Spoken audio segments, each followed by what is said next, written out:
நண்பர்கள் அனைவருக்கும் வணக்கம். இன்னும் ஒரு இரண்டு ஒரு நிமிடத்துல நம்ம ஆரம்பிச்சிடலாம். இந்த ஸ்பேஸோடைய நோக்கம் என்ன அப்படின்னு சொன்னா, நீங்க திராவிட பள்ளி நாங்க நடத்திட்டு இருக்கிறதுல இது 3வது ஆண்டு தொடக்கம். ஆன அட்மிஷன்ஸ் நடைபெற்றுட்டு இருக்கு. இப்போ இதுல திராவிட பள்ளி குறித்து ஆனா ஒரு தெளிவுரையை நம்ம இங்க கொடுக்கறதுக்காக ஐயா சுபவி அவர்களும் ஐயா உமாபதி அவர்களும் வந்திருக்கிறாங்க.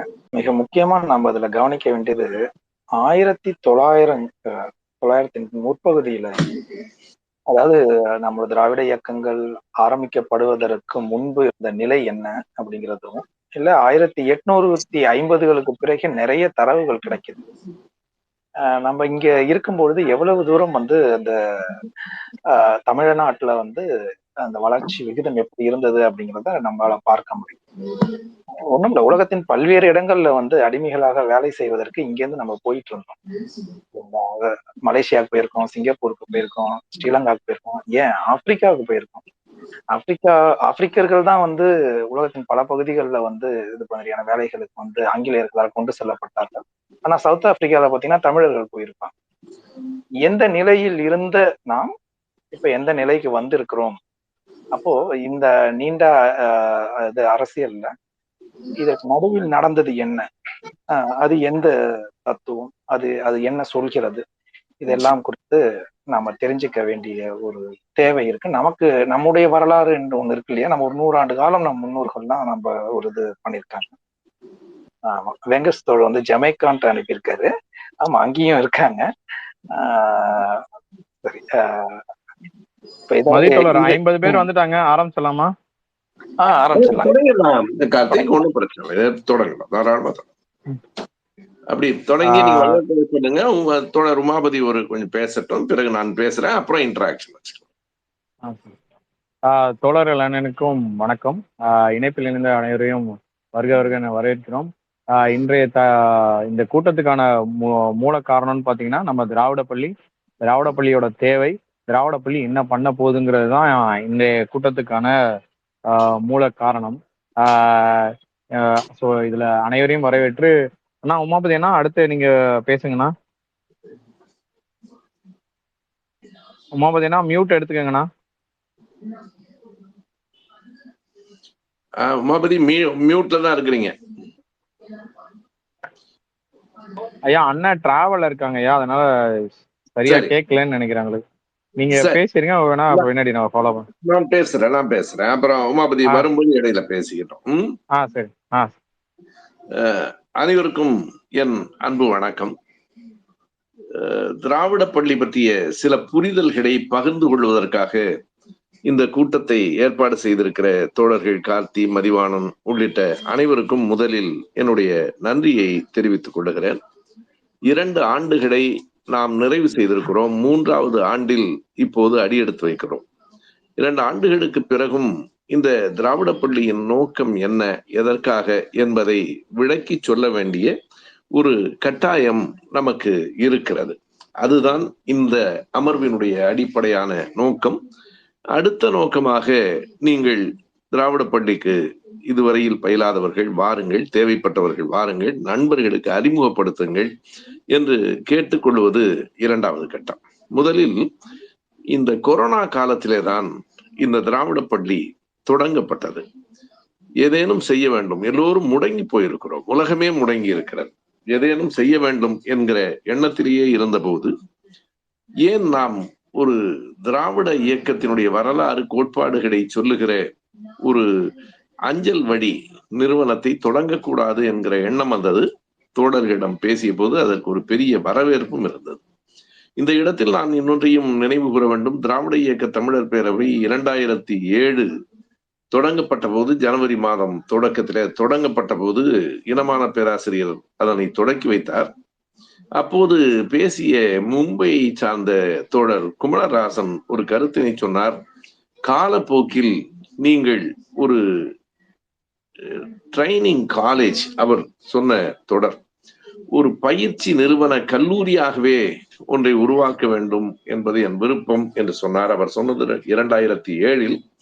2020 ஆண்டு அதனை நடைமுறைப்படுத்த வேண்டும் என்கிற எண்ணம் வந்தது. இப்போதும் நமக்கு நிரந்தரமான சொந்த இடம் எதுவும் இல்லை. எனவே இந்த பள்ளி என்பது ஒரு இடத்தில் அமர்ந்து நடக்கிற பள்ளி அல்ல. அஞ்சல் வழியிலும் இணைய வழியிலும் தான் இந்த பள்ளி நடந்து கொண்டிருக்கிறது. சரி, இந்த பள்ளிக்கான தேவை என்ன? திராவிட இயக்கம் ஒரு நூற்றாண்டையும் தாண்டி இந்த மண்ணில் நின்று நிலைத்திருக்கிற ஒரு இயக்கம். ஆனால் ஏறத்தாழ ஒரு நூற்றாண்டில் ஒரு 60-70 ஆண்டுகளுக்கும் மேலாகவே தொடர்ந்து எதிர்ப்பையும் சந்தித்து வருகிற இயக்கம். அதனை விட இன்னொரு கொடுமையான செய்தி, திராவிட இயக்கத்தால் பயன்பெற்றவர்களே வளர்ந்ததற்கு பிறகு திராவிட இயக்கம் என்ன செய்து விட்டது என்று கேட்கிற ஓர் அவல நிலையும் இப்போதும் கூட இருக்கிறது. எனவே அவ்வப்போது திராவிட இயக்கம் என்ன செய்தது என்பதையும், திராவிட இயக்கத்தின் அடிப்படை கொள்கைகள் எவை என்பதையும், திராவிட இயக்கம் இனியும் தொடர்ந்து என்ன செய்ய வேண்டும் என்பதையும் நாம் பேச வேண்டிய கட்டாயம் இருக்கிறது. எப்போதும் ஓர் இயக்கம் என்று சொன்னால் அதனை நாம் 3 தளங்களில் பார்க்கலாம். ஒன்று அடிப்படையான கொள்கை, இரண்டாவது அந்த கொள்கையின் அடிப்படையில் இயக்கத்தை வழிநடத்தி செல்கிற தலைமை, மூன்றாவது அந்த தலைமைக்கு துணையாக பறந்து விரிந்திருக்கிற ஓர் அமைப்பு என்று நாம் 3ஆக பகுக்கலாம். திராவிட இயக்கத்தின் கொள்கைகள் தான் அந்த பேர் இயக்கத்தின் வேர்களாக இருக்கின்றன. தலைமை என்பது அடிமரமாக இருக்கிறது, அமைப்பு என்பது கிளைகளாக விரிந்திருக்கிறது. இன்றைக்கும் திராவிட இயக்கம் அமைப்பின் அடிப்படையிலும் தலைமையின் அடிப்படையிலும் மிக வலிமையாகவே இருக்கிறது என்பதை யாரும் மறுக்க முடியாது. ஆனால் கொள்கைகள் மிக ஆழமாக இன்றைக்கும் தேவையானவையாக இருந்தாலும் கூட இயக்கத்தில் இருக்கிற எல்லோரும் கொள்கைகளை உள்வாங்கிக் கொண்டிருக்கிறார்களா என்னும் கேள்விக்கு உடனடியாக ஆம் என்று நம்மால் விடை சொல்ல முடியவில்லை. ஒரு பேரியக்கமாக ஆகிற போது இப்படிப்பட்ட நிலை எந்த ஒரு இயக்கத்திற்கும் வரும் என்பதும் இயற்கை. இதை பேரறிஞர் அண்ணா அவர்களே சொன்னார். நான் ஒரு தோட்டத்தில் செடி வளர்க்கத்தான் நினைத்தேன், அது காடு போல வளர்கிறது, நான் என்ன செய்வது என்று கேட்டால், வளர்ச்சியில் நமக்கு மகிழ்ச்சி தான், ஆனால் வளர்ச்சி பெரிதாக இருக்கிற போது சில குறைகளும் சேர்ந்தே இருக்கும். ஒரு சின்ன தோட்டத்தில் களைகள் அதிகம் மண்டி விடாது, ஆனால் ஒரு பெரிய காடு போன்ற வளர்ச்சியின் போது களைகளும் வந்து மண்டும். ஆகவே நமக்கு இருக்கிற ஒரு பெரிய பணி இந்த இயக்கத்தின் கொள்கைகளை திரும்ப திரும்ப அடுத்த தலைமுறைக்கு கடத்துவது என்பதுதான். பலருக்கும் இந்த இயக்கத்தின் கொள்கைகள் என்ன என்று தெரியாமலேயே கட்சியின் தலைமையால், கட்சியினுடைய தலைவர்களினுடைய பேச்சு நடத்தையால் கவரப்பட்டு கட்சிக்கு வருகிறார்கள். கட்சியில் உண்மையாக கூட இருக்கிறார்கள், ஆனால் அடிப்படை கொள்கை என்ன என்பதை அறியாமல் இருக்கிறார்கள். எனவே ஒரு ஆண்டுக்கு 500 பேருக்காவது குறைந்தது இந்த செய்திகளை கொண்டு போக வேண்டும் என்று நாம் கருதினோம். ஒன்றை நாம் மிகச் சரியாக உள்வாங்கிக் கொள்ள வேண்டும். எந்த ஒரு இயக்கமும் எவ்வளவு பெரிய வளர்ச்சியை பெற்றிருந்தாலும், எத்தனை வலிமையான தலைமையை பெற்றிருந்தாலும், கொள்கை பிடிப்பு குறைந்து கொண்டு போனால் அதன் வலிமை எதிர்காலத்தில் சரிந்து போய்விடும் என்பது உண்மை. அதற்கு சான்றாக உலகம் முழுவதும் பல கட்சிகளை நாம் பார்க்கிறோம். அண்மையில் அந்திமடை என்று ஓர் இதழ் வந்திருக்கிறது, செப்டம்பர் மாத இதழ். அதில் அரசியல் கட்சிகளின் மரணம் என்று ஒரு மிக அருமையான தலைப்பில் 10-12 கட்டுரைகள் இடம்பெற்றிருக்கின்றன. அதை நாம் ஒவ்வொருவரும் படிக்க வேண்டும். காரணம், மிகப்பெரிய கட்சிகளாக இருந்தவை கூட சட்டென்று காணாமல் போயிருக்கின்றன. இவ்வளவு பெரிய கட்சி காணாமல் போய்விடும் என்று அன்றைக்கு யாரும் நம்பியிருக்க மாட்டார்கள். எடுத்துக்காட்டுக்கு நாம் சுதந்திரா கட்சியை சொல்லலாம். ராஜாஜி அவர்கள் தன்னுடைய 80வது வயதில் அந்த கட்சியை 1959 தொடங்கினார். 80 வயதில் ஒரு கட்சி தொடங்குவதற்கே தனியாக ஒரு துணிச்சல் வேண்டும். 80 வயது கிழவர் தொடங்குகிற கட்சி என்ன செய்ய போகிறது என்றுதான் நேரு உட்பட எல்லோரும் கருதினார்கள். ஆனால் யாரும் எதிர்பார்க்காத வகையில் அது 5-6 மாநிலங்களில் வளர்ந்தது. சரியாக சொன்னால் குஜராத்தில், ராஜஸ்தானில், ஆந்திராவில், தமிழ்நாட்டில், ஒடிசாவில் சுதந்திரா கட்சி செல்வாக்குள்ள கட்சியாக இருந்தது. குறிப்பாக ஒடிசாவில் 4 ஆண்டு காலம் ஆளுங்கட்சியாகவே இருந்தது. 59 தான் தொடங்கப்பட்ட கட்சி, 62 தேர்தலிலே நின்றது. மடமடம் என்ற வளர்ச்சி. நாராயண ராஜேந்திர சிங் தேவ் இந்த பெயரே பலருக்கு தெரியாத பெயராகத்தான் இருக்கும். இவர்தான் சுதந்திரா கட்சியின் தலைமையில் ஒடிசாவில், அன்றைக்கு ஒரிசா 67 71 வரைக்கும் முதலமைச்சராக இருந்தவர். இன்றைக்கு சுதந்திரா கட்சியை பற்றிய இளைஞர்கள் யாருக்கும் தெரியாது. அதனுடைய தலைவர்கள் யார், எப்படி இருந்தது, அந்த கட்சியின் கொடி என்ன என்றெல்லாம் இன்றைக்கு தெரியாது. ஒரு மாநிலத்தில் ஆளுங்கட்சியாக, தமிழ்நாட்டிலேயே அது ஒரு வலிமையான கட்சியாக இருந்தது. அப்படிப்பட்ட கட்சி இன்றைக்கு காணாமலே போய்விட்டது. அப்படி ஒரு கட்சி இருந்தது என்பதை வரலாற்று செய்தியாளர்கள் அறிவித்தாலே ஒழிய யாருக்கும் சட்டென்று தெரியாது என்கிற நிலைமை ஏற்படுகிறது. காங்கிரஸ் கட்சியே எவ்வளவு வலிமையாக இருந்த கட்சி இன்றைக்கு அதனுடைய வலிமை குறைந்து மறுபடியும் இப்போது ராகுல் காந்தியினுடைய அந்த நடைப்பயணம் என் போன்றவர்களுக்கு ஒரு மகிழ்ச்சி தருகிறது. ஒரு பழம்பெரும் இயக்கம் துயில் எழுகிறது என்றுதான் நான் கருதுகிறேன். துயில் இட வேண்டிய கட்டாயம் இருக்கிறது. காங்கிரஸ் கட்சி தான் நம்முடைய எதிர்கட்சியாக இருந்தது. காங்கிரஸை தான் நாம் காலமெல்லாம் எதிர்த்தோம். காங்கிரஸ் என்றாலே என் போன்றவர்களுக்கெல்லாம் அறவே பிடிக்காது என்பதுதான் உண்மை. ஆனால் இன்றைக்கு இந்த பாரதிய ஜனதா கட்சி என்கிற RSS நீட்சி ஆட்சியிலே இருக்கிற போதுதான் காங்கிரஸ் எவ்வளவோ மேல் என்பதாக நமக்கு படுகிறது. மறுபடியும் காங்கிரஸ் வர வேண்டும் என்கிற எண்ணம், அல்லது எல்லா எதிர்கட்சிகளும் ஒருங்கிணைந்து ஓர் ஆட்சியை நிறுவ வேண்டும். நான் என்னுடைய முகநூலில் எழுதியிருப்பதை போல அடுத்த பிரதமராக யார் வர வேண்டும் என்பதை விட அடுத்த பிரதமராக இனிமேல் மீண்டும் யார் வந்துவிடக் கூடாது என்பது முக்கியமானது என்று குறிப்பிட்டிருக்கிறேன். அந்த தடத்தில் நாம் வேலை செய்ய வேண்டும். எதற்காக என்றால், மிகப்பெரிய கட்சிகள் கூட இவ்வளவு அமைப்பு வலிமை இருக்கிறது என்று கருதி கொண்டிருந்த கட்சிகள் காணாமல் போய்கொண்டிருக்கின்றன.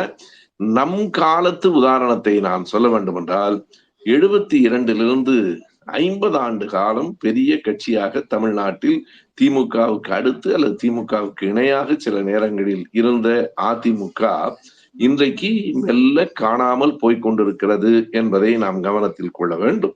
ஏன் அதிமுக காணாமல் போய்கொண்டிருக்கிறது என்றால், அவர்களுக்கு ஒரு புகழ் பெற்ற தலைமை கிடைத்தது.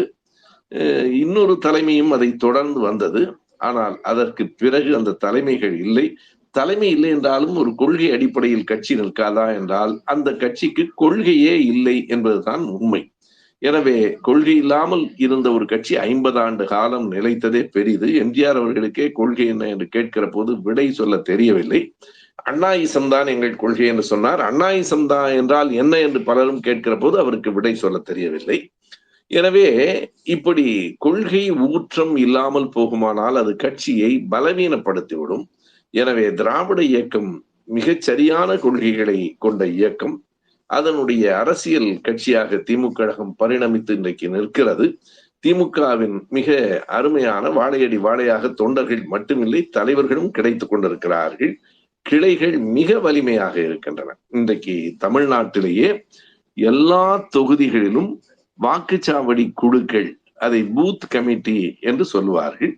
ஒரு பூத், ஒரு வாக்குச்சாவடி, அதற்கு 3-4 தெருக்களுக்கு ஒரு வாக்குச்சாவடி இருக்கும். ஒவ்வொரு வாக்குச்சாவடிக்கும் ஒரு கட்சியின் சார்பில் ஒரு 5 பேர் 10 பேர் 15 பேர் வரைக்கும் அந்த குழுவிலே உறுப்பினர்களாக இருப்பார்கள்.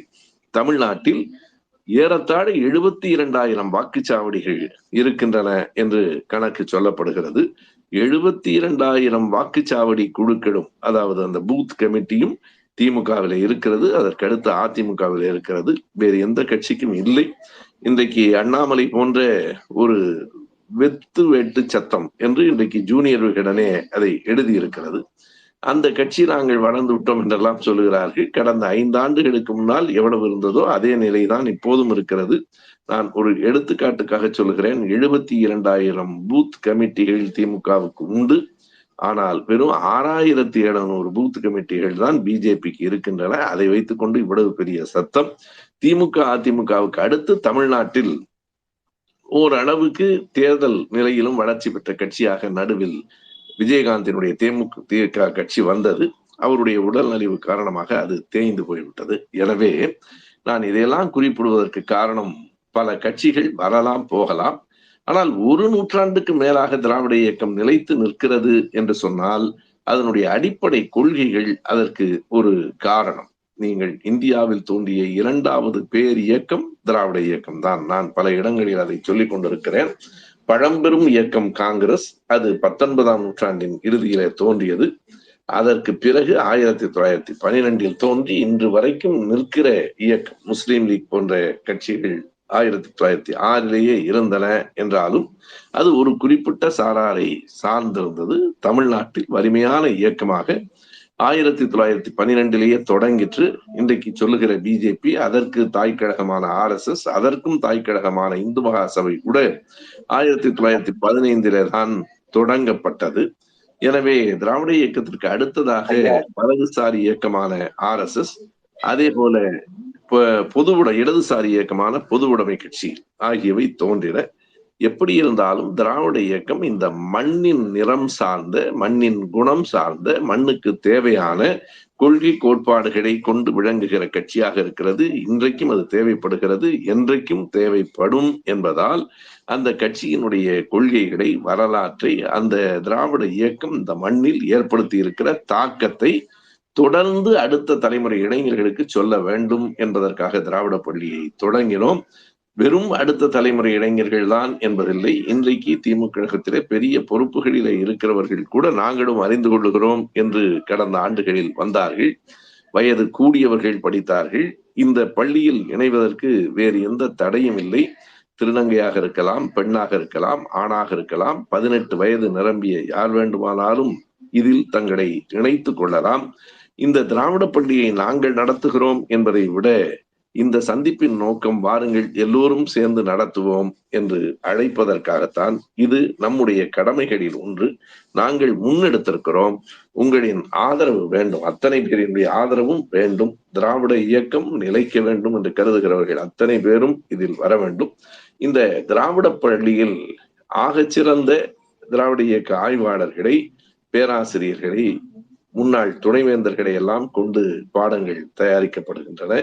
அந்த பாடங்கள் மாதத்திற்கு 2 நூல்களாக இந்த பள்ளியில் இணைகிற நண்பர்களுக்கு அனுப்பப்படுகின்றன. அதே போல மாதத்திற்கு 2 முறை இணைய வழியில் அந்த பாடங்களை எழுதிய ஆளுமைகளை கொண்டு அந்த பாடங்களுக்கான விளக்கங்களும் மாணவர்களின் கேள்விகளுக்கான விடைகளும் சொல்லப்படுகின்றன.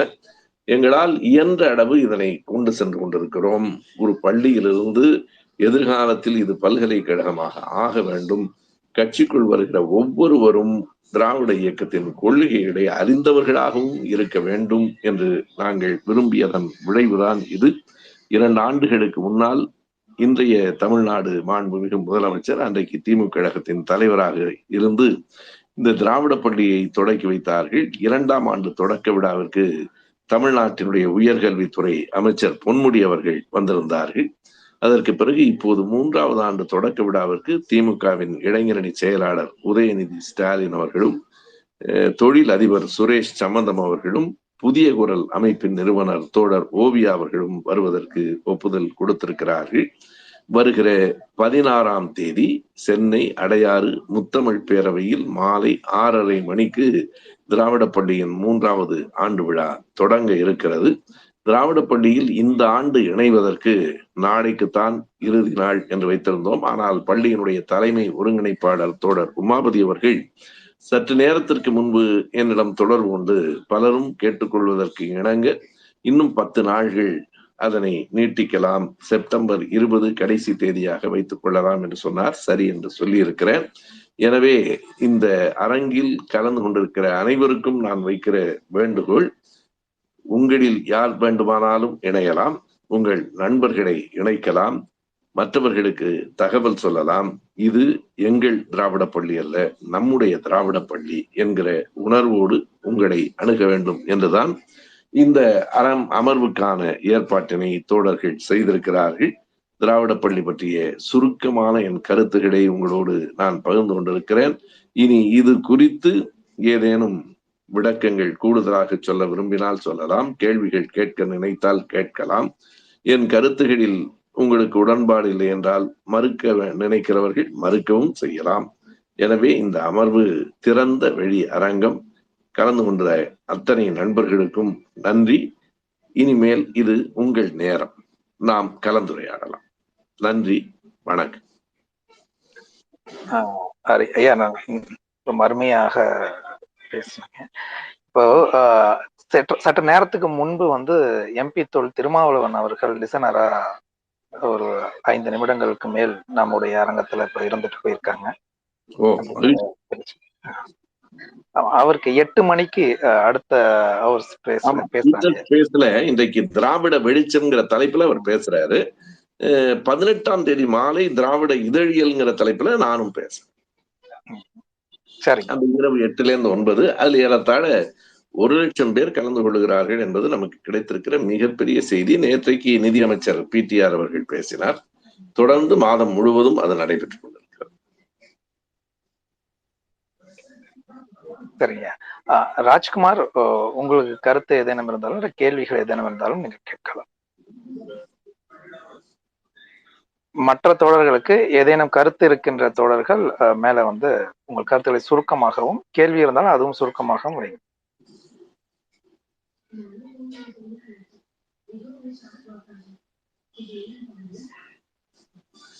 யாராவது ஒரு கருத்தை சொல்ல தொடங்குங்கள், பிறகு தொடர்ச்சியாக மற்றவர்களும் பேசுவார்.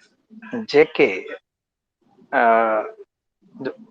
உங்களுக்கு உங்களுடைய கருத்துக்கள் இருந்தா நீங்க சொல்லுங்க. ஆமா, மதித்தோழர் ஐயா அருமையா பேசுனாங்க. எனக்கு எதிர்கருத்தே இல்லை. நான் அதுவே இன்னும் யோசிச்சுட்டு இருக்கேன். நன்றி ஐயா. முதல் முறையா உங்களோட உரையை நான் கேட்டிருக்கேன். மிக்க நன்றி இந்த வாய்ப்பு அளித்ததற்கு. நன்றி, நன்றி, ரொம்ப நன்றி. வணக்கம். இப்போ இந்த திராவிட பள்ளியை பொறுத்த மட்டும் நாங்க இந்த திராவிட இயக்கத்தின் தாக்கம், அதன் வரலாறு மற்றும் அதன் தத்துவம் இவைகள்லாம் பற்றிய ஒரு பாடத்திட்டத்தை வைத்து அதன் மூலமாக ஒரு மாதத்தில் 2 முறை புத்தகங்கள் அனுப்பப்பட்டு 2 முறை வகுப்புகள் எடுக்கப்படும். இந்த வகுப்பு நடத்திய அந்த ஆசிரியரே வந்து புத்தகத்தை எழுதிய அந்த ஆசிரியரே வந்து நடத்துவார். ஜூம் மீட்டிங்ல நடத்துவாங்க. அதுல ஏதேனும் ஐயங்கள் இருந்தால் நீங்க நேரடியா அங்கேயே கேட்கலாம். அப்படி இல்லை அப்படின்னு சொன்னா அது ஒரு ரெக்கார்டட் ஸ்பேஸா இருக்கும். நீங்க எப்ப வேணாலும் கேட்டு அதுக்கு வந்து இமெயில் நீங்க பண்ணீங்கன்னா அந்த குறிப்பிட்ட ஆசிரியரிடம் அந்த கேள்விகள் அனுப்பப்பட்டு மீண்டும் உங்களுக்கு வந்து அந்த பதில்கள் பெற்றுத்தரப்படும். இதை தொடர்ந்து இதை செய்து கொண்டிருக்கிறோம். வணக்கம் தினா, நீங்க பேசுங்க. ஐயா வணக்கம் ஐயா. டாக்டர் தினகரன், தாய்லாந்துல இருந்து திராவிட நட்பு கழகத்துல இருக்கேன். ஓ, மகிழ்ச்சி மகிழ்ச்சி. வணக்கம். எனக்கு ஒரு கேள்வி என்னன்னா, இப்ப இதுல வந்து ஒரு குழந்தைங்களுக்கு ரீச் ஆகுற மாதிரியும் நம்ம வந்து பாடத்திட்டங்கள் அப்படின்னு நீங்க சொன்னீங்க. குழந்தைங்களுக்கு எளிமையா புரியுற மாதிரி ஏதாவது ஒரு கதைகளோ அவங்களுக்கான ஒரு பகுதியும் இதுல கொடுத்தீங்கன்னா நல்லா இருக்கும்ன்றது என்னுடைய ஒரு வேண்டுகோள் ஐயா. 100க்கு 100 சரியானது. எங்களுக்கும் அந்த எண்ணம் இருக்கிறது. நம்முடைய திராவிட இயக்க தமிழர் பேரவையினுடைய கொள்கை பரப்பு செயலாளர்கள் தோழர்கள் உமா, வேடச்சந்தூர் ரவி 2 பேரும் திராவிட இயக்க வரலாற்றை ஒரு சித்திர கதையாக தயார் செய்து கொண்டிருக்கிறார்கள். காமிக்ஸ் புக் என்று நம்ம சொல்றோமே, அது மாதிரி சித்திர கதையாக தயார் செய்து கொண்டிருக்கிறார்கள். அது விரைவில் இந்த ஆண்டு இறுதிக்குள் வந்துவிடும். ஆனால் திராவிட பள்ளியில் அதற்கான பாடத்திட்டங்கள் இதுவரையில் வகுக்கப்படவில்லை. நீங்கள் சொல்லுவதை கவனத்தில் கொள்ளுகிறோம். என்னன்னா, அது தனியாக நடத்தப்பட வேண்டும். இப்பவே 2 நிலைகளில் பாடங்கள் நடத்தப்படுகின்றன. ஒன்று தொடக்க நிலை, இன்னொன்று முதுநிலை. நீங்கள் சொல்லுவதையும் கணக்கில் கொண்டால் ஒரு சிறுவர்களுக்கான ஒரு தடம் என்று ஒன்றை உருவாக்க வேண்டும். அடுத்த ஆண்டுக்குள் அது ஏதேனும் செய்ய முடியுமா என்று முயற்சிக்கலாம். உங்கள் கருத்து சரியானது. நன்றி. ரொம்ப நன்றிங்க ஐயா. நன்றி. கூடுதலாக ஒரு செய்தியும் நான் சொல்ல வேண்டும். இந்த ஆண்டு பாடத்திட்டத்தில் சிலவற்றை சேர்த்திருக்கிறோம். அதாவது முதுநிலைக்கு வருகிற மாணவர்களுக்கு 3 பாடங்கள் சென்ற ஆண்டு இல்லாதது, சென்ற 2 ஆண்டுகளிலும் இல்லாது சேர்த்திருக்கிறோம். ஒன்று, மேடை பேச்சில் பயிற்சி கொடுப்பது என்பது. அதை முழுக்க நானே எடுத்துக்கொண்டு செய்வதாக இருக்கிறேன். 2வது, ஒவ்வொரு மாதமும் நடக்கிற நடப்பு அரசியலுக்கு நம்முடைய விடை என்ன என்பதும் ஒரு பாடமாக வருகிறது. 3வதாக, முதுநிலை மாணவர்கள் இறுதியில் முடிக்கிற போது ஒரு திட்ட அறிக்கை, ப்ராஜெக்ட் ஒர்க் என்று ஏதேனும் ஒரு தலைப்பில் 50 பக்கங்களில் அவர்கள் எழுதி சமர்ப்பிக்கலாம். சரியானவைகள் நூல்களாக நம்முடைய கருஞ்சட்டை பதிப்பகத்தின் மூலமாகவே வெளியிடப்படும் என்பதையும் அறிவித்திருக்கிறோம். இது உங்களின் செய்திகளுக்காக, தகவலுக்காக. நன்றி. ரொம்ப நன்றிங்க. ஹிம்ரோஸ், நீங்க பேசுங்க. வணக்கம் மதி. வணக்கம் ஐயா. வணக்கம். இது எனக்கு 2 கேள்வி முக்கியம். ரொம்ப தோழர், ஒரே ஒரு செய்தி. இந்த பேசுகிறவர்கள் முதல்ல தங்கள் பெயரையும் எந்த ஊர்ல இருந்து பேசுகிறோம்ங்கிறதையும் அறிமுகப்படுத்திக் கொண்டு பேசுங்கள். ஐயா, என் பேர் ஹிமரஸ். நான் சென்னையிலேருந்து பேசுகிறேன். எனக்கு இந்த புத்தகங்கள் என்னுடைய அதங்க என்னென்ன இந்த வகுப்புகளுக்கு நேரடியாக கலந்துக்க முடியாத ஒரு நிலைமையில நான் இருக்கேன். நீங்கள் இப்போ ஆசிரியர்கள் மாதத்துக்கு 2 புக்கு போடுறீங்கன்னு சொல்கிறீங்க. அது அப்டேட்டட் வெர்ஷனாக வரும்னு நான் நம்புகிறேன்.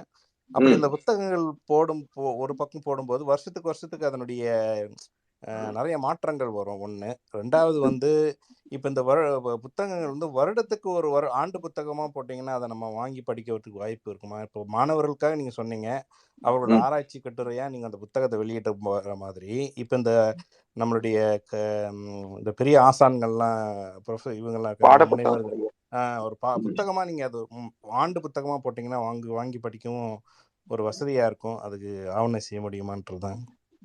ஒவ்வொரு ஆண்டும் பாடங்களை புதுப்பிக்க வேண்டும் என்பதை நாங்களும் உணர்ந்திருக்கிறோம். சில புதுப்பித்தல் பணிகளையும் செய்து கொண்டிருக்கிறோம்.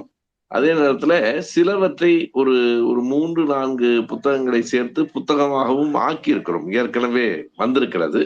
ஆனால் எல்லாவற்றையும் புத்தகமாக ஆக்கிவிட்டால் பிறகு மாதந்தோறும் அந்த புத்தகத்திற்காக காத்திருக்கிற நிலை மாறி இதை படித்துக் கொள்ளலாம் என்கிற இடத்திற்கு வந்து விடுவார்களோ என்கிற ஒரு அச்சமும் இருக்கிறது. எனவே அனைத்தையும் முழுமையாக புத்தகமாக்குவது என்பது எங்கள் திட்டத்தில் இல்லை. சில புத்தகங்கள் முக்கியமானவை நூல்களாக ஆகி இருக்கின்றன. நீங்கள் சொல்லுவது போல அவற்றில் சில புதுப்பித்தல்களை கண்டிப்பாக செய்ய வேண்டும் என்பதில் உறுதியாக இருக்கிறோம். இந்த ஆண்டு அப்படி செய்வதில் பல முயற்சிகளை தோழர் உமாபதி அவர்கள் மேற்கொண்டிருக்கிறார். நன்றி. நன்றி ஐயா. உங்கள் பணிகள் சிறக்கட்டும். வாழ்த்துக்கள். நன்றி ஐயா. நன்றி. நன்றி. திராவிடம் மானுடம் என்ற புத்தகம் ஏற்கனவே இருக்கும் தோழர். நீங்க கருஞ்சட்டை பதிப்பகத்துல போய் பார்த்தீங்க அப்படின்னு சொன்னா அந்த புத்தகம் இருக்கும். அது பழைய அந்த சிலபஸ அந்த காம்பினேஷன் இருக்கும் அதுல. அடுத்ததாக திரும்பாவின் தம்பி விசிகே, நீங்க பேசுங்க தோழர்.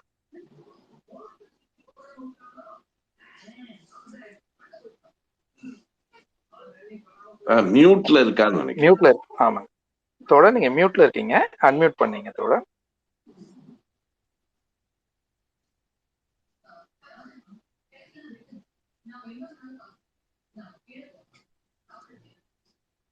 அவர் மியூட்ல தான் இருக்கிறார். அவருடைய இணைப்புல ஏதோ சிக்கல் நினைக்கிறேன். அடுத்ததா மகிழரசன் ஒருத்தர் ரெக்வஸ்ட் கொடுத்துருக்காங்க. அப்ரூவ் பண்றேன். தோழர் மதி தோழர், இவங்க வணக்கம் தோழர் ரியா வந்திருக்காங்க பாருங்க. அவங்களுக்கு பேச நானும் ரிக்வஸ்ட் கொடுத்துருக்கேன். தோழர் உங்களுக்கு ரிக்வஸ்ட் கொடுத்துருக்கேன், நீங்க பேசுங்க தோழர். இன்வைட் டு ஸ்பீக் கொடுத்துருக்கேன்.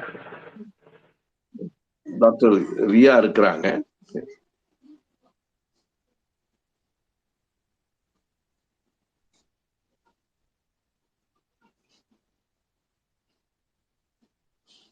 கார்த்திக் தோழர், மகிழரசன் அவங்களுடைய இதை என்னால அக்செப்ட் பண்ண முடியல. கொஞ்சம் பாருங்களேன். அக்செப்ட் பண்ண முயற்சி. அக்செப்ட் பண்ணிட்டேனே அவருக்கு. வணக்கம்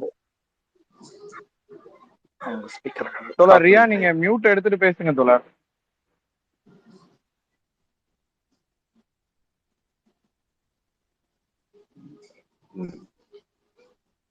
டாக்டர் ரியா எல்லாருமே மியூட்ல தான் இருக்கிறாங்க. நீங்க வேணா அந்த மியூட் எடுக்கிறதுல. ஹலோ, வணக்கம் தோழர். வணக்கம் தோழர் வணக்கம். நான் திருநங்கை ரியா, திருச்செங்கோடு ஒன்றிய குழு உறுப்பினரா இருக்கேன். தோழர், இப்போ நம்ம பாலின சமத்துவத்தை பத்தி பெரியார் பேசுனதை பற்றி நான் கேள்விப்பட்டிருக்கேன். ஆனா பாலின சமத்துவத்தை பற்றி அன்னைக்கு பெரியார் ஏதாவது நிறைய விஷயங்களை கொண்டு வந்திருக்காங்க தோழர். நிறைய கேள்விகள் கேட்கிறாங்க. அதுக்கு எனக்கு சரியான விடைகள் எனக்கு தெரியல. ஒன்றும், அதாவது நிறைய அந்த அவருடைய கருத்துகள் தொகுக்கப்பட்டு புத்தகங்களாகவே வந்திருக்கின்றன. சுயமரியாதை இயக்கம் தொடங்கி நம் திராவிட இயக்கத்தின் அடிப்படை கோட்பாடுகளில் ஒன்று பாலின சமத்துவம் என்பது. நீதி கட்சி ஆட்சியிலே தான் உங்களுக்கு தெரிந்திருக்கும் முதலாக பெண்களுக்கு வாக்குரிமை வழங்கப்பட்டது. அதாவது உலக நாடுகளிலேயே பல வல்லரசு நாடுகளுக்கு அது வருவதற்கு முன்பே நியூயார்க்லேயே 1920 தான் பெண்களுக்கு வாக்குரிமை வந்தது. 1921 தமிழ்நாட்டில் நீதி கட்சியின் ஆட்சியில் அந்த வாக்குரிமை வழங்கப்பட்டது. அது மட்டுமல்லாமல் தொடர்ந்து 1929 செங்கல்பட்டில் நடைபெற்ற மாநாட்டில் பெண்களுக்கு சொத்துரிமை வேண்டும் என்று ஒரு தீர்மானம் நிறைவேற்றப்பட்டது. அது 89 தான் வந்தது, 60 ஆண்டுகளுக்கு பிறகு. ஆனால் நினைத்து கூட பார்க்க முடியாத 1929 காலகட்டத்தில் பெண்களுக்கு சொத்துரிமை வேண்டும் என்கிற தீர்மானத்தை நிறைவேற்றிய இயக்கமும் சுயமரியாதை இயக்கம் தான். ஏராளமாக இருக்கின்றன. நம்முடைய திடலில் அந்த பெண் விடுதலை பற்றிய பெரியாரின் கருத்துகள் என்று தனியாகவே தொகுக்கப்பட்டிருக்கிறது. ஐயா ஆணைமுத்து அவர்கள் பெரியார் பாடங்கள் என்று பல தொகுப்புகளை கொண்டு வந்திருக்கிறார். அதில் பெண் விடுதலை பற்றி தனியாக பாடங்கள் இருக்கின்றன. நிறைய நூல்கள் இருக்கின்றன. பெரியார் களஞ்சியத்தில் பெண் விடுதலை பற்றியே 2 தொகுதிகள் இருக்கின்றன. நீங்கள் திடலில் எல்லா புத்தகங்களும் கிடைக்கும். நாமும் அதனை கருஞ்சட்டை பதிப்பகத்தில் கருப்பு பெண்கள் என்று தோழர் ஓவியா ஒரு புத்தகம் எழுதியிருக்கிறார். பெரியாரினுடைய பாலின சமத்துவம் பற்றி பேராசிரியர் முனைவர் வளர்மதி அவர்கள் ஒரு நூல் எழுதியிருக்கிறார். திராவிடர் கழகத்தினுடைய பெரியார் சுயமரியாதை பிரச்சார நிறுவனத்திலும் நம்முடைய கருஞ்சட்டை பதிப்பகத்திலும் இந்த நூல்கள் எல்லாம் கிடைக்கும். நன்றி தோழர். நன்றி நன்றி நன்றி.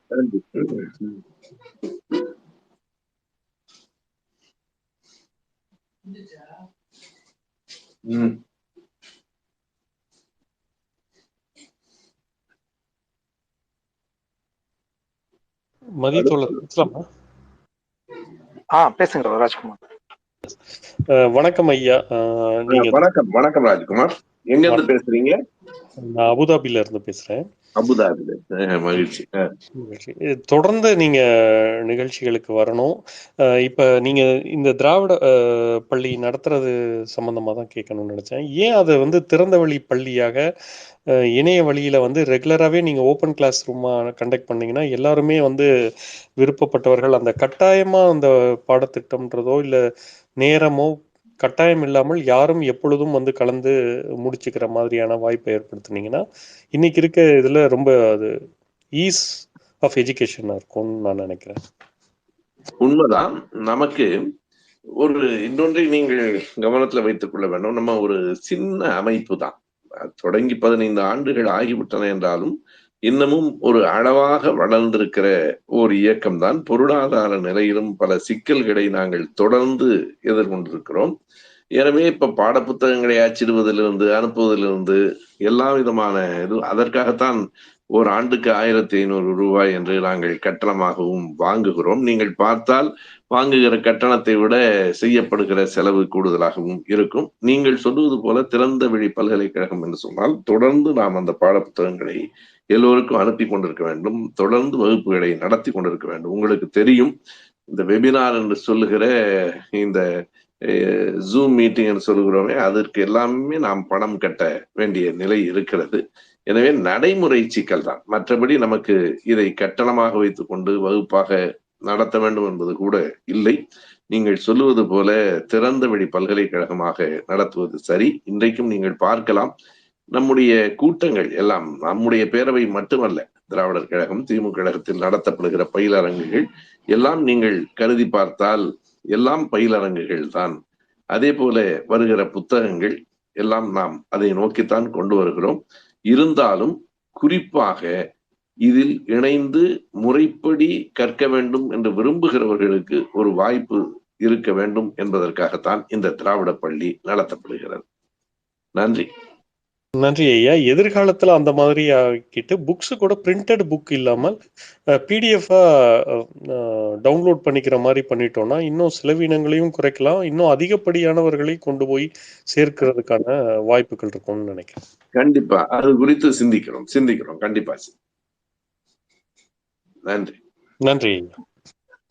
நன்றி ராஜ்குமார். அடுத்ததா டாக்டர் ராஜ்குமார், இன்னொரு ராஜ்குமார் இருக்காங்க.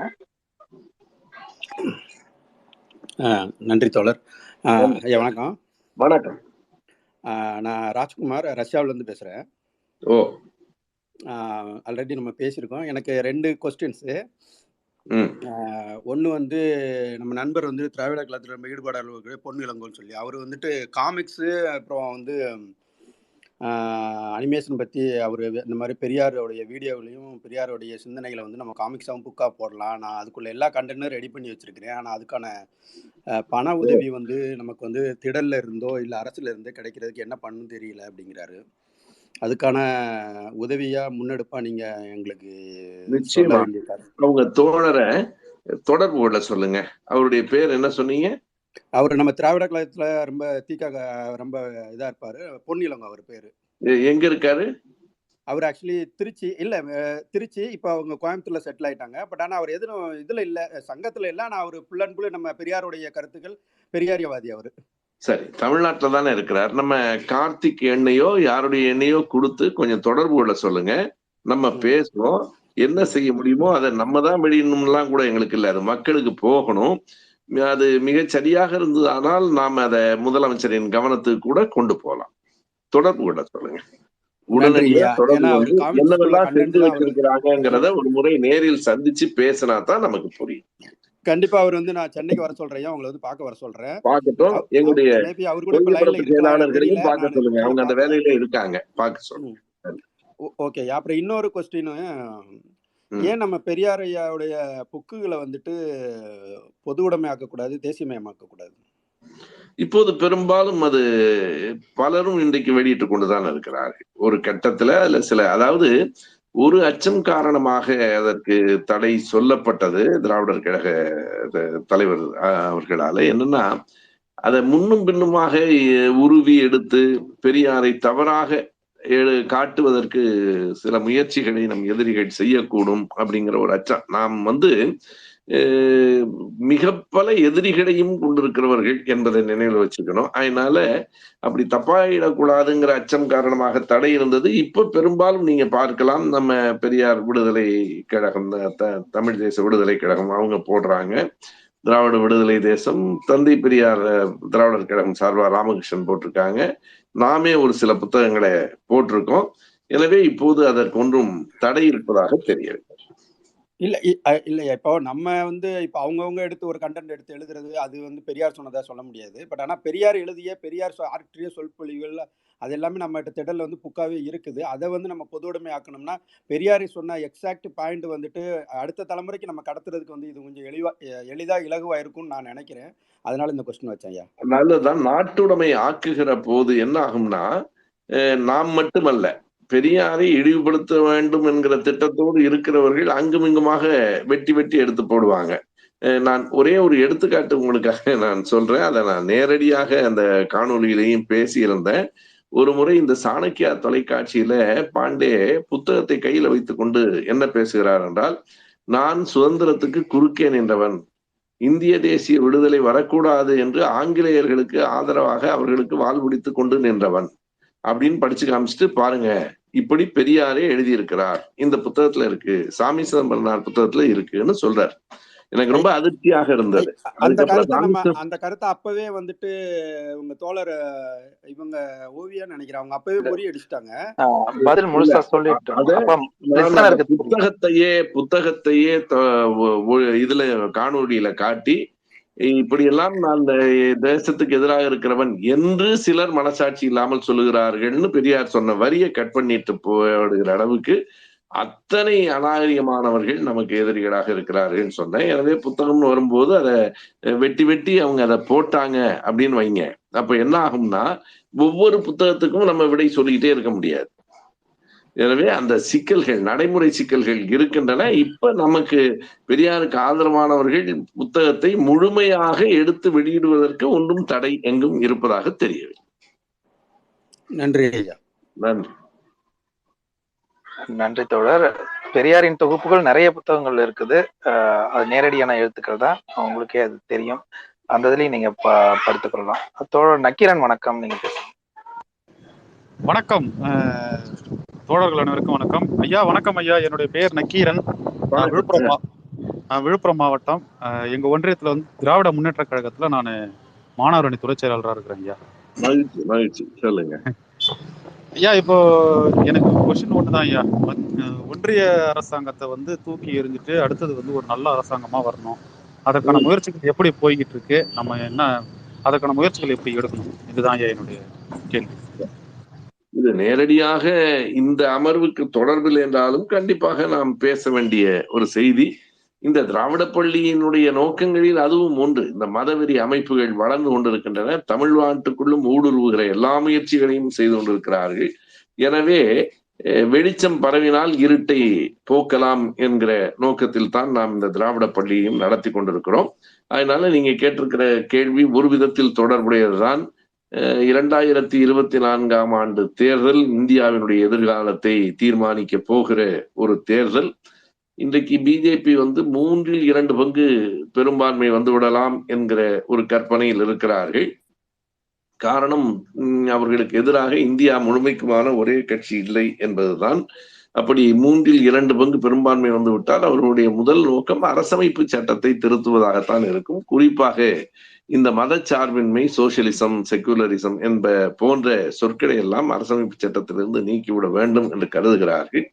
மறுபடியும் பாஜக ஆட்சி வராமல் இருக்க வேண்டும் என்றால் என்ன செய்ய வேண்டும்? நாம் நம்முடைய அதை தீர்மானிக்கிற இடத்தில் நம்மை போன்றவர்கள் எல்லாம் இல்லை என்றாலும் நம் கருத்துகள் பரவும் போது அது தலைவர்கள் பலரையும் கூட எட்டக்கூடும். நான் என்ன நினைக்கிறேன் என்றால், தமிழ்நாட்டில், கேரளாவில், மேற்கு வங்கத்தில், பஞ்சாபில், தெலங்கானாவில் இருக்கிற கட்சிகள், இன்றைக்கு பீகாரில், மகாராஷ்டிரத்தில் இருக்கிற கட்சிகள் எல்லாம் ஒருங்கிணைந்து ஒரு கூட்டணியை உருவாக்கினால் அந்த கூட்டணி மக்களின் நம்பிக்கைக்கு உரியதாக இருக்குமா என்கிற ஐயம் எனக்கு இருக்கிறது. நான் இப்படி சொல்வதற்கு காரணம் என்ன என்றால், பழைய அனுபவங்களில் இருந்து மக்கள் அதை பார்ப்பார்கள். பல முறை இப்படி பல கட்சிகள் கூட்டணி சேர்ந்து ஆட்சி அமைத்த போதெல்லாம் அது நிலைக்கவில்லை. எனவே அப்படி கூட்டணி முயற்சியை விட என் போன்றவர்களின் கருத்து என்ன என்றால், அந்தந்த மாநிலத்தில் பாஜக வராமல் பார்த்து கொள்வது.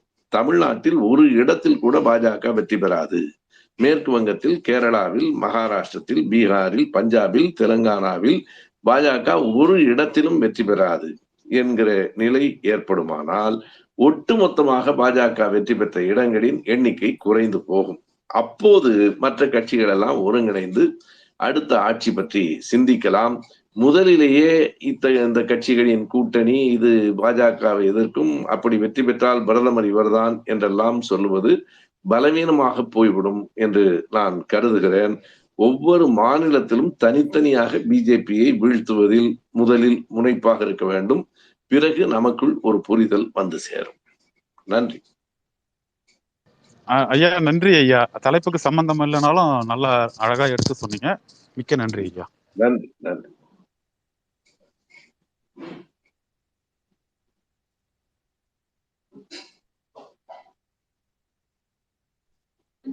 இமயவர்மன் தோழர், நீங்க பேசுங்க தோழர்.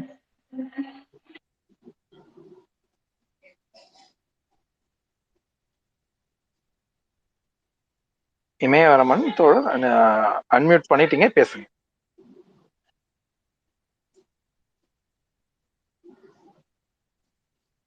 மியூட்ல தான் இருக்கார் இமயவர்மன். தோழர் அன்மியூட் பண்ணிட்டு பேசுங்க தோழர்.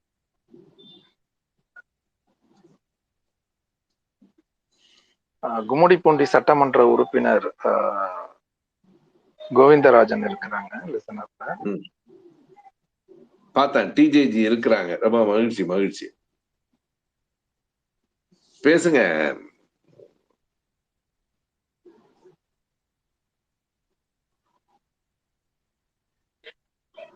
வேறு தோழர்களுக்கு ஏதேனும் கேள்வியோ கருத்தோ இருந்தா மைக் ரெக்வெஸ்ட் கொடுங்க, வந்து பேசுங்க தோழர். இமயவரம்பன் அவர்களுடைய சிக்னல் ப்ராப்ளம் இருக்குன்னு நான் நினைக்கிறேன்.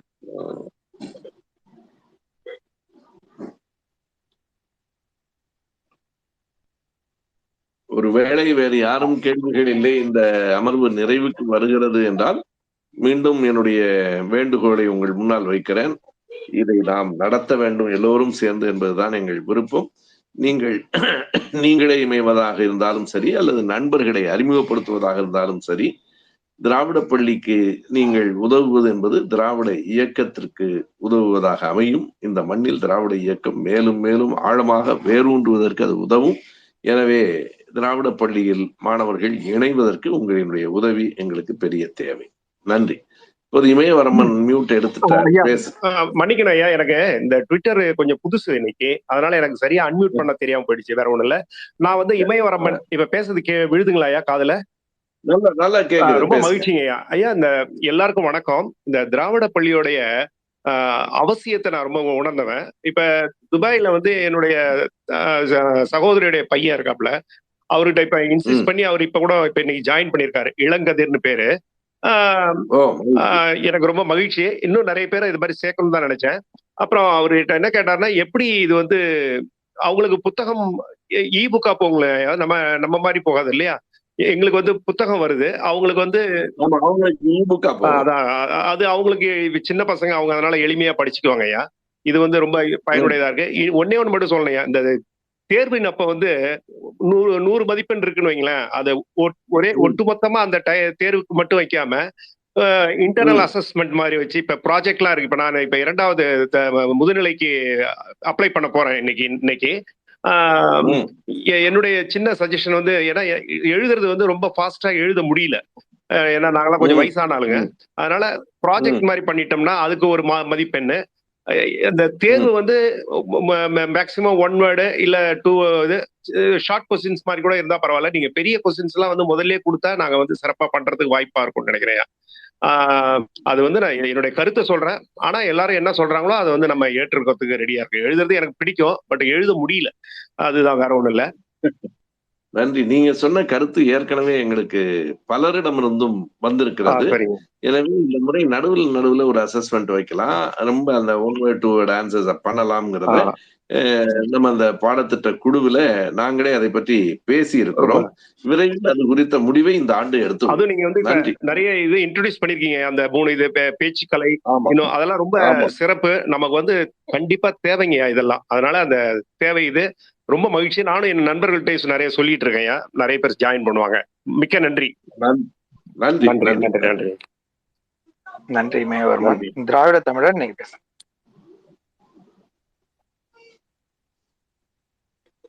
திராவிட தமிழன் அன்மியூட் பண்ணிட்டு பேசுங்க. ஐயா வணக்கம், நான் முத்துக்குமார் பேசுறேன். வணக்கம் வணக்கம், சொல்லுங்க.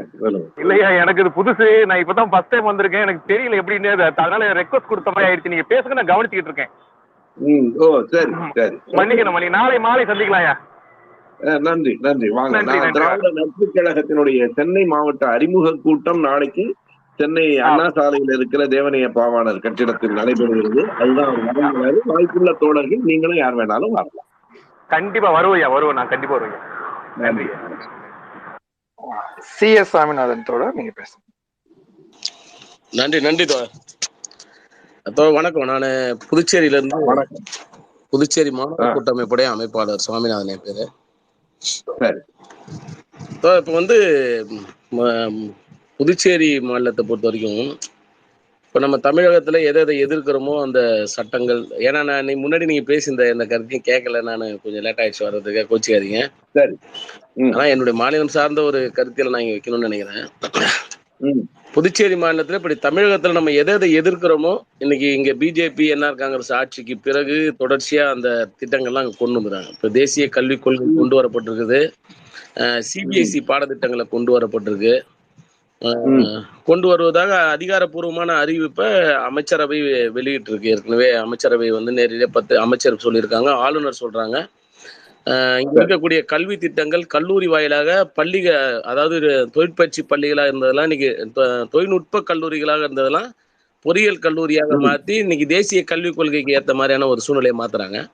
இப்ப இத்தனை ஆண்டு காலம் நாங்க வந்து தமிழ்நாடு கல்வியை பின்பற்றி இருந்தோம். ஆனா இன்னைக்கு வந்து அந்த நிலை வந்து தொடர்ச்சியா மாறினே இருக்கு. புதுச்சேரி மத்திய பல்கலைக்கழகத்துக்கு அடிக்கல் நாட்டு விழா வந்திருந்த முத்தமிழருங்கிற கலைஞர் அவர்கள் வந்து அப்போ ஒரு அழுத்தம் ஒன்று சொல்லியிருந்தார். அதாவது புதுச்சேரி மாநிலத்துல இந்த மத்திய பல்கலைக்கழகம் வருவதன் மூலமாக இங்கு மொழி அழிப்பு, மொழி திணிப்பு என்பது வந்து சூழ்நிலை உருவாகும், இது வந்து தமிழ்நாட்டுக்கு மிகப்பெரிய ஆபத்தான ஒரு விஷயம் அப்படின்றத வந்து கருத்தியெல்லாம் வச்சிருந்தாரு வச்சுங்களேன். அது வந்து அவருடைய அந்த வரலாற்று புத்தகங்களை நான் படிச்சிருக்கேன். இன்னைக்கு வந்து இங்க தேசிய கல்விக் கொள்கை கொண்டு வருவதற்கு எதிராகவோ இல்ல இங்க இருக்கக்கூடிய இப்ப இந்த சிபிஎஸ்இ பாடத்திட்டத்தை எடுத்து வருவோம் அப்படி கொண்டு வரப்படுகிறதுன்னு சொல்லிட்டு அதிகாரப்பூர்வ அறிவிப்பு வெளியிட்டதுக்கு பிறகும் கூட இங்க இருக்கக்கூடிய மதசார்பற்ற கூட்டணி அரசியல் கட்சிகளோ இல்ல திராவிட கட்சிகளோ இந்த புதுச்சேரி மாநிலத்துல பேசாததுக்கான காரணம் எதிர்த்து இது வரைக்கும் ஒரு அறிக்கை கூட வெளிவரல. தொடர்ச்சியா நாங்க கண்டனம் பதிவு செஞ்சுன்னு இருக்கோம். தேசிய கல்வி கொள்கைக்கு எதிராக மாணவர் கூட்டமைப்பு தொடர்ச்சியாக துண்டறிக்கையை வந்து இன்னைய வரைக்கும் நாங்கள் வெளியிட்டு இருக்கிறோம். சென்ற ஆட்சி காலங்கள்ல எல்லா இயக்கங்களும் ஒன்று சேர்ந்து இதற்கு எதிராக களத்துல நின்று போராடி இருக்கிறோம். ஆனா இப்ப பாசிச ஆட்சி வந்ததுக்கு பிறகு எந்த ஒரு அரசியல் கட்சியும் வாய் திறந்து பேசாமல் மறுப்பதற்கான காரணத்தில் இது ஒரு மிகப்பெரிய வழியாவே இருக்கு. ஒருவேளை தமிழ்நாட்டு அரசியல் கட்சிகளும் அங்க இருக்கக்கூடிய சமூக இயக்கங்களும் புதுச்சேரியை கை கழுவி விட்டுட்டாங்களா அப்படின்ற ஒரு எண்ண ஓட்டம் வந்து இப்ப என்ன மாதிரியான களத்துல நிக்கிறவங்களுக்கு இருக்கு.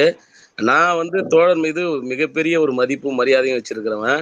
இப்ப உங்களோட நாலேஜுக்கு இந்த பிரச்சனையை கொண்டு வந்தா அது வந்து எங்க மாநிலத்துக்கு ஏதாவது ஒரு விடிவு காலம் பிறக்குன்ற அடிப்படையில தான் நான் உங்ககிட்ட இதையும் சொல்றேன். இதற்கான விளக்கம் நீங்க ஏதாவது தரணும்னு நினைச்சீங்கன்னா தரலாம். நன்றி. நன்றி நன்றி. அதாவது இந்த தமிழக அரசியல்ல இருந்து புதுவை அரசியல் எப்போதும் கொஞ்சம் மாறுபட்டு நிற்கும். தமிழ்நாட்டுல எப்படி பிஜேபி அதிமுகவை அடிச்சிட்டு இருக்கானோ அங்க மிக விரைவில் என்ஆர் காங்கிரஸை அடிச்சிருவான். அதுக்கான வேலைகள்ல தான் அவன் இருக்கிறான். நீங்க சொல்லுவது மிக முக்கியமானது. இந்த கல்விக் கொள்கை பற்றி அங்க இருக்கிற நம்ம திமுக தோழர் சிவா போன்றவர்களை நான் தொடர்பு கொண்டு பேசுறேன்.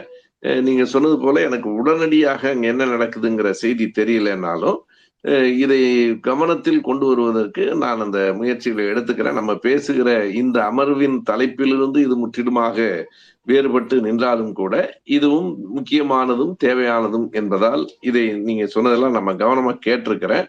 அதை உரியவர்களின் கவனத்திற்கு கொண்டு போக முயற்சிகளை எடுத்துக்கொள்கிறேன். நன்றி தோழர். நன்றி நன்றி நன்றி, மிக்க மகிழ்ச்சி.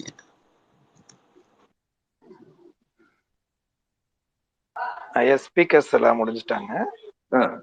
அவங்க கேள்விகள் எல்லாம் முடிவடைந்திருக்கு. உமாபதி வந்துட்டார்னா பேசிட்டோம், இல்லைன்னா நன்றி சொல்லி முடிச்சிடலாம். உமாபதி லைன்ல இருக்காரா? இல்ல. சரி, நன்றி. நீங்களோ மதியோ நன்றி சொல்லி முடிச்சிருங்க. நல்ல முயற்சி. உங்களுக்கு முதல்ல 2 பேருக்கும் நன்றி. மதி நீங்க சொல்லிருங்க. மதி சரி. திராவிட பள்ளி குறித்து இவ்வளவு நேரமாக பொறுமையுடன் நமக்கு பல்வேறு கருத்துக்களை எடுத்துரைத்த ஐயா சுப வீரபாண்டியன் அவர்களுக்கும், அதற்கு ஏதுவாக பல்வேறு தோழர்கள் தங்களுடைய கருத்துக்களையும் கேள்விகளையும் இங்க ஸ்பீக்கர்ல வந்து வச்சிருக்கேன். அந்த தோழர்களுக்கும், லிசனர்ல இருந்து பெருவாரியான ஆதரவினை கொடுத்த தோழர்களுக்கும் மிகுந்த நன்றி. மீண்டும் ஒரு முறை இது போன்ற ஒரு ஸ்பேஸ்ல சந்திப்போம். தற்போது விடைபெறுகிறோம். நன்றி, வணக்கம். நன்றி. கலந்து கொண்ட அனைவருக்கும், ஏற்பாடு செய்த தோழர்களுக்கும் நன்றி, வணக்கம். மதி ஜாயினிங் பத்தி சொல்லிருங்க. மதி எப்படி அப்ளை பண்ற சொன்னாதானே சரியா. திராவிடப்பள்ளி.comல போனீங்க அப்படின்னு சொன்னா அதுல ரிஜிஸ்ட்ரேஷனுக்கு லிங்க் இருக்கும். அதுல நீங்க கூகுள் டாக்குமெண்ட்ஸ்ல உங்களுடைய டீடைல்ஸ் எல்லாம் என்டர் பண்ணி நீங்க கொடுக்கலாம். அப்படி இல்லை அப்படின்னு சொன்னா நீங்க எங்களை இதுல டிஎம்ல தொடர்பு கொண்டீங்க அப்படின்னு சொன்னா உங்களுடைய தகவல்களை நாங்கள் பதிவு செய்து கொண்டு உங்களை வந்து ஒரு வாட்ஸ்அப் குழுவில் நாங்கள் வந்து இணைப்போம். அதன் பிறகு முதல்ல வந்து ஒரு இண்டக்ஷன் கிளாஸ் ஐயா சுபவி அவர்கள் வந்து எடுப்பாங்க. அதன் பிறகு அடுத்த மாதம் முதல் வாரத்தில் இருந்து தொடர்ந்து வகுப்புகள் நடைபெறும். ஒவ்வொரு மாதமும் 2 வகுப்புகள் என்கின்ற முறையில நடைபெறும். இறுதியாக ஆண்டு முடிவுல வந்து ஒரு தேர்வு இருக்கும். அந்த தேர்வுக்கு பிறகு ஒரு பட்டமளிப்பு விழாவை போல சான்றிதழ்கள் வழங்கும் ஒரு விழா ஒன்று வைத்திருப்போம். அந்த விழாவோடு அந்த கல்வியாண்டு நிறைவுக்கு வரும். நீங்க வேற ஏதாவது ஆட் பண்ணுங்களா? கருத்து? நன்றி. ஒண்ணும் இல்ல. வருகிற மறுபடியும் நினைவூட்டுகிறேன். வருகிற 16ஆம் தேதி வெள்ளிக்கிழமை மாலை 6:30 மணிக்கு சென்னை அடையாறுல இருக்கிற முத்தமிழ் பேரவையில் திராவிட பள்ளியின் 3வது ஆண்டு தொடக்க விழா நடைபெற இருக்கிறது.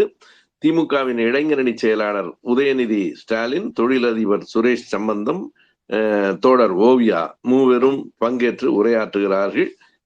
நீங்கள் அனைவரும் வந்து விழாவை சிறப்பிக்க வேண்டும் என்றும் கேட்டுக்கொள்கிறேன். நன்றி. அதுபோல தாய்லாந்திலிருந்து, ரஷ்யாவிலிருந்து, சவுதியிலிருந்தெல்லாம் இந்த அமர்வில் கலந்து கொண்ட தோழர்களுக்கு அவர்களுக்கு நேரம் முன்னும் பின்னுமாக இருக்கும். இருந்தாலும் எல்லாவற்றையும் தாண்டி வந்து கலந்து கொண்டு சிறப்பித்த அந்த தோழர்களுக்கும் நம்முடைய நன்றி, வணக்கம். நிகழ்ச்சி நிறைவடைகிறது தானே கார்த்தி? ஐயா நீங்க முடிச்சுக்கலாங்க ஐயா. நன்றி. நன்றி.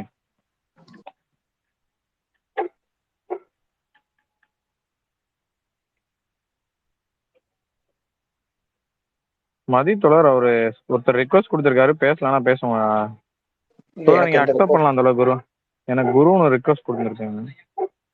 இல்ல ஐயா போயிட்டாங்க, ஐயா டிஸ்கனெக்டிங் போயிட்டாங்க. போயிட்டாங்க. நம்ம என் பண்ணிக்கலாம் தோழர். சரி, ஓகே தோழர்.